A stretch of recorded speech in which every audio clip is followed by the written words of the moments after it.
วันหลวงพ่อคือ6แต่บัดนี้รถคือจอดอยู่นี่คือว่าไปบวชเขาไม่ใส่เสียงเพิ่นเนาะทางหน้าเอ้าหลวงพ่อแม่หลวงพ่อป่ะนั่นน่ะหลวงพ่อยังได้สิกแล้วเอาไอ้ที่เตี๋ยเอาคือได้สึกโอ้ยมันหกหลายมันเป็นย่านคนบ่กล้ามากเลยโอ้มันก็6อีหลีล่ะ6จนแนมไปเห็นบ้านหกจนบ่เป็นตะยูยังวะอ๋อดีเด้ยังมีคาอยู่หกมีคาเท่าใดเอานี่มีคาดีบ่ได้ตั้งคาไหมก็ยังจำได้อยู่ตัวนี้ไหมเอาว่าสิบวชตลอดชีวิตคือได้สึกโอ้ว่าที่แรกก็ว่าสิบวชตลอดชีวิตนะตากแดดปั๊บเข้าห้องดีกว่าอันหยุดไว้ก็ได้มันจังว่าเปียงหยุดกล้องมึงเนี่ยที่ละมาโดนน่ะเด้แต่ว่าบ้านเนี่ยเห็ดเขี้ยทั้งในอยู่นะเขี้ยในบ้านนะบางที6 หลายสึกมาแล้วที่เฮ็ดหยังละบาดซึกมาแล้วเนี่ยอันดับแรกก็ที่โรคงานนี่ครับสักก่อนแม่นมัน6ปวดพวกเนี่ย6 ครั้งพวกเนี่ยพุ่นคันที่อันเอายาพ่นก็มีแต่พักกินได้ซึ่งเป็นสารเคมีก็เลยสิโรคเอาโรคซอยในเรื่องเหมือนนี้นะอ๋อครับได้ครับครับน้องมานั่งพี่ว่าเป็นจังไดบอกพี่บอกน้องรู้สึกออกมาสิมาฮัลโหลตอบว่าโอ้ฮัลโหลนี่คือสิบ่เฮ็ดดอกเพราะว่ามันเป็นการแสดงบ่แม่นตัวตนคือแล้วแต่พี่แต่น้องสิเฮ็ดไปแนวใดคันเพิ่นเฮ็ดฮัลโหลก็เป็นการแสดงมันบ่แม่นของจริงมันบ่แม่นตัวตนที่แท้จริงแล้วไปบวชน่ะเป็นจังไดไอ้รถพระธรรมบ่ได้สิ่งในรถพระธรรมหรือจังไดขออนุญาตเปิดออกก่อนจนผมยาวนี่สวัสดีครับแจ้งยืนบ่แจ้งอยู่ครับสวัสดีครับพ่อแม่พี่น้องทุกท่านที่เคารพรักและคิดฮอดตลอดคิดฮอดเรื่อยอยู่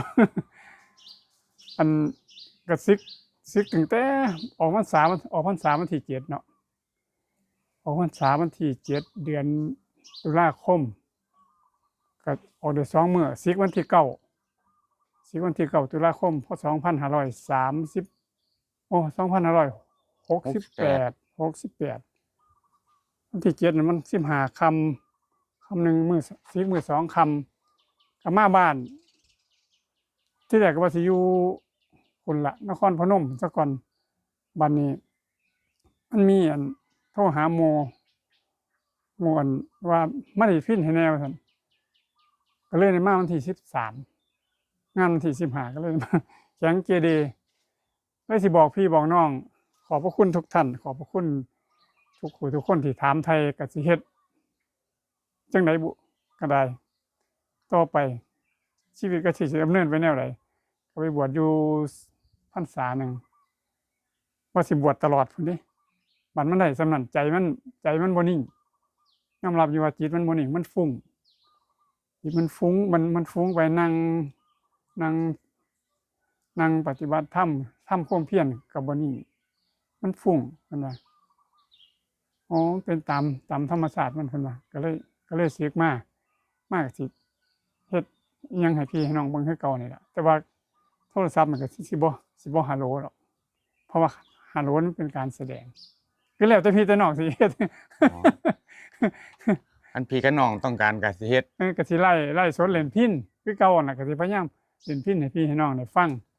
ม่วนบ่ม่วนก็ค่อยบอกค่อยอันนั้นกันเอาอายุก็สิย่าง60บ่ได้นี่ก็สิไปเฮ็ดเงินเดือนน่ะบัดเรียนผู้เฒ่าแม่นเงินผู้เฒ่าเรื่องเพชรขอบคุณพี่น้องหลายๆที่ซัพพอร์ตในคณะที่อยู่ในเพจบรรพชิตเพจนักบวชมีผู้ซัพพอร์ตมีผู้จาคะไปทั้งตอนบวชยังมีอยู่ออกมาก็ยังมีอยู่ขอบพระคุณทุกท่านทุกคนเด้ออย่าลืมเป็นกำลังใจอันจังได๋ก็เป็นกำลังใจให้แน่คือเก่านั่นล่ะคิดฮอดคิดถึงคือเก่าไปบวชนั่นก็มันเห็นแล้วบัด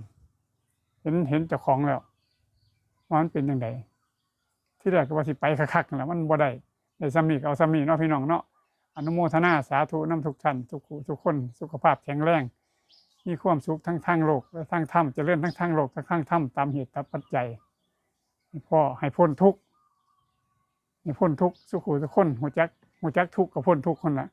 ทุกข์คือซื้อบ่หูจักทุกข์กันบ่พ้นนี่ต้องหูจักทุกข์พร้อมแล้วก็หูจักเหตุเกิดของทุกข์หูจักวิธีดับทุกข์แล้วก็หูจักหนทางดับทุกข์คืออริยสัจสี่นั่นแหละจังสิพ้นทุกข์ขอบคุณครับสวัสดีครับ